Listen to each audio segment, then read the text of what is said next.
Olá, catequista e liderança. Nós estamos na etapa 188 da Escola Catequética de Multiplicadores, promovida pela Coordenação de Animação Bíblico-Catequética da Arquidiocese de Florianópolis. Durante o mês de março, o nosso tema é o Evangelho segundo Marcos, que corresponde ao ciclo B do ano litúrgico. Nós acolhemos mais uma vez a professora Rita de Cássia, biblista, professora, esteve conosco já na etapa 187. E professora, a título de memória, de nós engatarmos essa prosa, relembrando a etapa anterior, gostaríamos de começar assim: quais as principais características que a gente encontra no Evangelho segundo Marcos? Bem-vindo. Olá, pessoal, é novamente um prazer estar aqui, né, aos catequistas da Arquidiocese de Florianópolis, ao Ariel e a todos os agregados que vêm escutar o nosso momento de formação. As características do Evangelho de Marcos.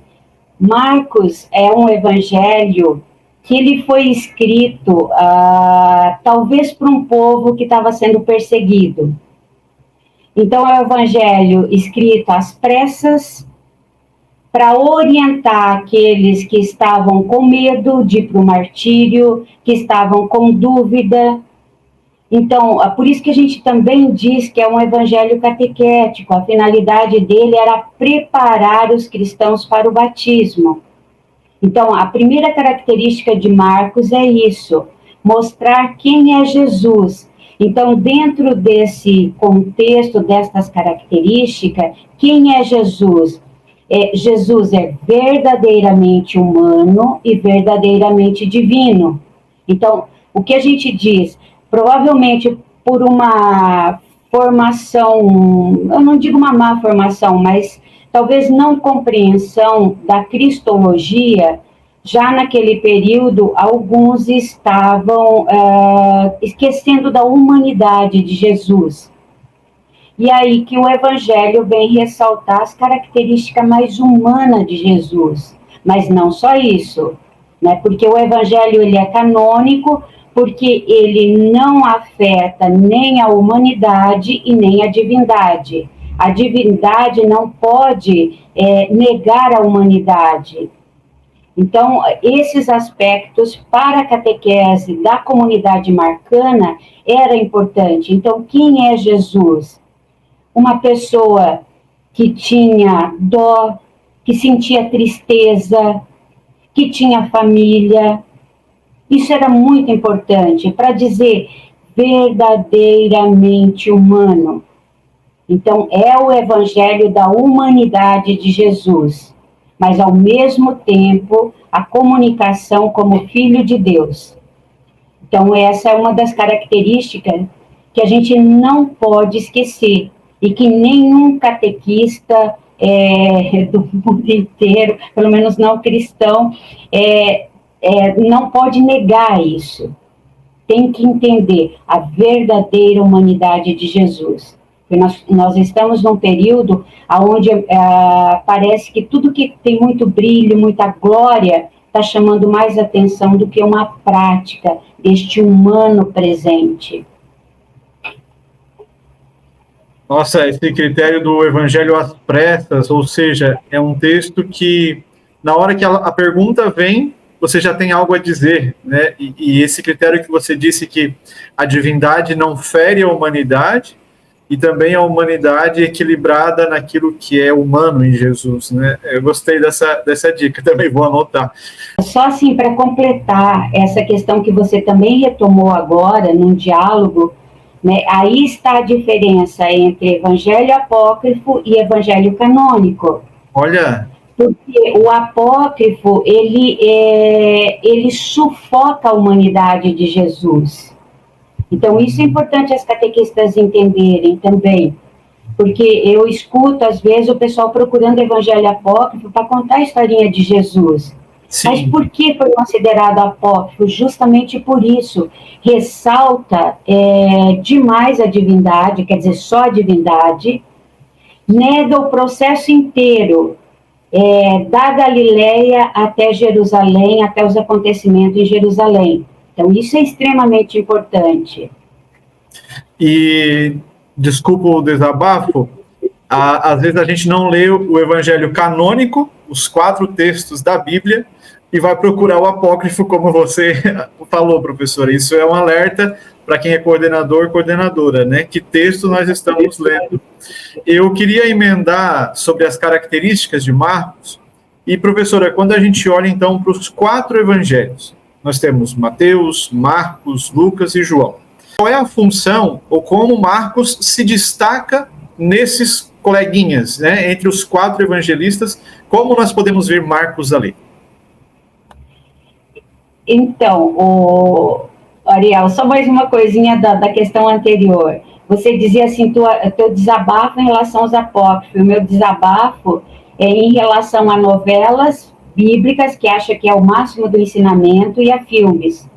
Né? Então, é melhor pegar o texto e tudo mais. Mas voltando à tua pergunta. Então, o que nós temos de Marcos? Marcos, ele é fonte. Ele foi o primeiro a ser escrito. Né? É o evangelho, talvez o mais curto, e às vezes eu sempre brinco em sala de aula dizendo assim que ele é o mais atrapalhadinho, porque foi o primeiro a colocar essa história por escrito. Depois vem Mateus, que usa o evangelho de Marcos, né? Utiliza o evangelho de Marcos para reescrever perante a sua comunidade Jesus, contada e recontada, acrescentada algumas questões, e também corrigir algumas coisas de Marcos, porque Marcos, sendo o primeiro a escrever, então é aquilo que a gente, quando tem um trabalho, você lê pela primeira vez, você diz assim, nossa, tá ótimo, mas aqui tem que explicar melhor. Então, o que Mateus faz, Lucas também, principalmente esses dois, são chamados de evangelhos sinóticos, porque eles são, Marcos é fonte para esses dois, Mateus e Lucas. O que os dois fazem? Corrigem, às vezes, o grego de Marcos, que tá ruim, corrige outras situações, como verbo, lugar, né? Então, tá lá em Marcos, Jesus sentado, Jesus à direita do poder. O que Mateus faz? Jesus à direita do poder de Deus. Por quê? Se eu deixo só Jesus à direita, sentado à direita do poder, quer dizer, o que vai acontecer? Os espertos dos políticos ou os ditadores vão dizer, né, o Senhor está do meu lado. Então, quer dizer, ele dá margem para interpretações. Então, essas questões, ao longo do Evangelho de Marcos, a gente vai percebendo essas correções. Mateus e Lucas. Mateus escreve para uma comunidade que uma maioria era judeu convertido ao cristianismo, ou judeu cristão. Lucas escreve para uma maioria pagã que está na sua comunidade. Então, eles adaptam o relato de Marcos para a sua realidade. Mateus tem que mostrar que Jesus é o Messias prometido do Antigo Testamento. Lucas vai mostrar que a cidade é importante, que o estrangeiro também. O evangelho de Marcos é um evangelho que tem uma comunidade mista. É um evangelho missionário, é um evangelho que a gente percebe a perseguição muito próxima, então é necessário fortalecer os missionários. Então, esses são os 3 que a gente chama de sinóticos. E aí vem o evangelho de João. Quer dizer, é um evangelho, tem os relatos comuns, que é a questão da paixão, morte e ressurreição. A multiplicação dos pães aparece nos 4, os personagens também, né? Inclusive Maria Madalena, não podemos esquecer das mulheres, nos 4 evangelhos, né? Com uma força muito grande. João, ele não depende de Marcos para escrever. Isso também não dá para a gente jurar de pé junto que não conhecia o Evangelho de Marcos. Mas quem está na origem do Evangelho de João é João, o discípulo de Jesus. Então, ele segue, porque esse é o princípio, todos os evangelhos têm o mesmo gênero, né, no sentido assim como geral do evangelho, da Galileia até Jerusalém. Alguns acrescentam algumas coisas a mais, como é o caso de Mateus, que coloca o evangelho da infância, capítulo 1 e 2, e Lucas também. E na questão da ressurreição, as aparições que cada um acrescenta uma ou outra questão em relação a isso. Mas o esquema geral é esse. Então, a importância de Marcos é ser a origem deste gênero que nós chamamos evangelho. E, professor, obrigado por essa aula de introdução aos evangelhos. Não sei os catequistas que nos acompanham, mas retomar este episódio com mais paciência e com mais prazer e anotar tudo isso que você falou de cada evangelista, nossa, o itinerário na arquidiocese vai ganhar, assim, outro brilho, outro tom com essas suas dicas de cada evangelista. Então, gratidão mesmo. A gente se reuniu para estudar Marcos e, do nada, a gente recebe uma aula de introdução aos evangelhos. Então, é gratidão mesmo. Considerando que nós estamos mês de março, este ano de 2024, tendo Marcos como o evangelho que nos guia no ano litúrgico, e eu pergunto para você, professora, características de espiritualidade, ou seja, como o tempo forte, a quaresma nos leva ao jejum, à oração, à esmola, né? E quando eu leio Marcos, quando eu estou na comunidade, né, eu escutando esse texto, como é que a gente pode dizer, Marcos me ajuda na espiritualidade desta maneira ou com essas dicas? Essa é a pergunta. Isso. Dentro do que nós conhecemos como espiritualidade, então, a espiritualidade bíblica, ela nos leva a um encontro com Deus, mas ela não fecha só nisso. Ela nos encarna na nossa realidade. Na semana passada, no nosso outro encontro, vocês leram, rezaram o texto que é o capítulo 1 e que envolvia 2 versículos que eu quero discutir com vocês agora. Também, não discutir, mas apresentar como uma forma de espiritualidade encarnada, que são os versículos do capítulo 1, versículo 14 e 15, que nós temos ali nesses versículos, né, que o evangelista diz assim, depois, 1, 14 a 15, quem quer acompanhar com o texto, eu estou lendo o texto, mas depois que João tinha sido entregue, Jesus veio para Galileia, proclamando o evangelho de Deus, dizendo, completou-se o tempo oportuno, o reino de Deus se aproximou, convertei-vos e crede no evangelho. Então, vamos frase por frase. Proclamando o evangelho de Deus. Então, a primeira coisa, entender o que é evangelho. Boa notícia. Boa notícia, o Império mandava também. E alguns hoje também colocam no jornal notícia excelente. Eu não sei para quem, às vezes. Então, o que o autor está se apropriando de uma palavra que era do Império e está dizendo, a boa notícia não é do Império, mas é de Deus. Seria o mesmo que dizer, quem nos salva, não é o imperador, é Deus. A mesma coisa hoje. Então, proclamando o Evangelho, nós proclamamos qual Evangelho? O de Deus ou das intenções de quem nos motivou, alguma coisa assim? Completou-se o tempo oportuno. Gente, é agora. Completou-se o tempo. Não se espera mais, é agora. O reino de Deus se aproximou, está ao alcance da mão. o reino está. Eu posso pegar. O pegar aqui, o estar ao alcance da mão, é o sentido de que eu tenho que promover o reino já está no nosso meio. A fraternidade, a justiça, né, a paz.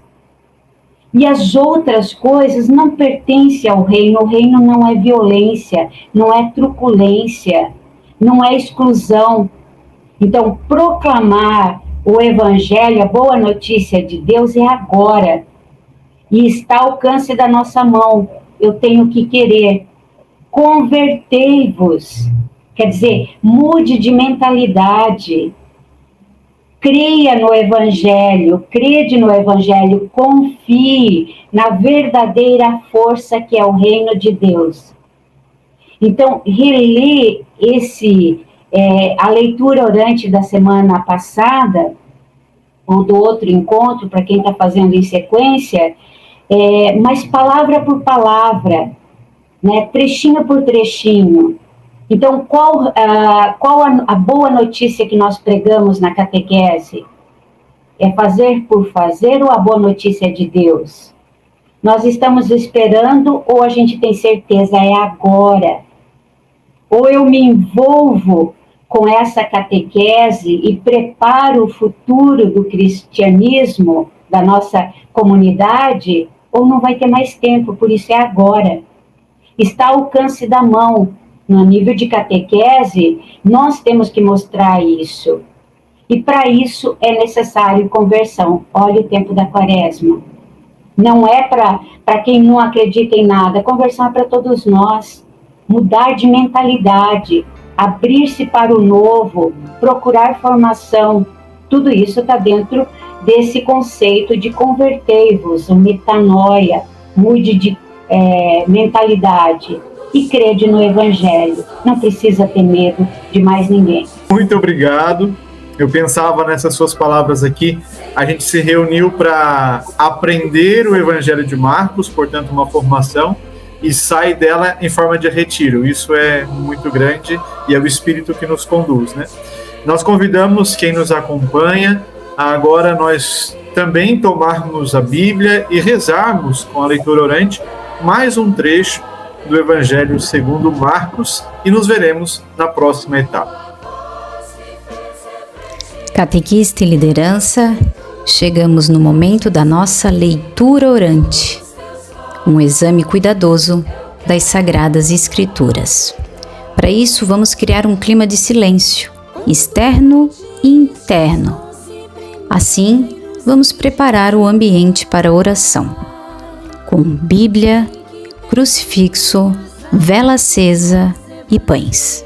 O evangelho de hoje é Marcos, capítulo 8, versículos do 14 ao 21. Leia e releia o texto bíblico com bastante atenção. Sublinhe as perguntas feitas por Jesus e, com a ajuda do texto, responda: quantos pães havia na barca? Com que Jesus pede que os discípulos tenham cuidado? E quantas foram as perguntas feitas por Jesus? Como forma de nos comprometermos com a nossa adesão ao projeto do reino, medite o versículo 21 durante toda esta semana. A partir desta reflexão do texto bíblico que foi lido, convido você que leia atentamente este cartão para dialogar com a palavra e aprofundar os seus estudos. E para finalizarmos a nossa etapa 188, convido você a rezar junto comigo. Ó Deus, que nos chamas para anunciar o teu reino, faz que sejamos catequistas convictos da vocação e da missão a nós confiadas, anunciadores da esperança e da paz. Concede que o Evangelho de Jesus Cristo, teu Filho e nosso irmão, seja anunciado por meio de nossas palavras e atitudes, e, sobretudo, pela nossa maneira de amar. Amém. Até a próxima semana.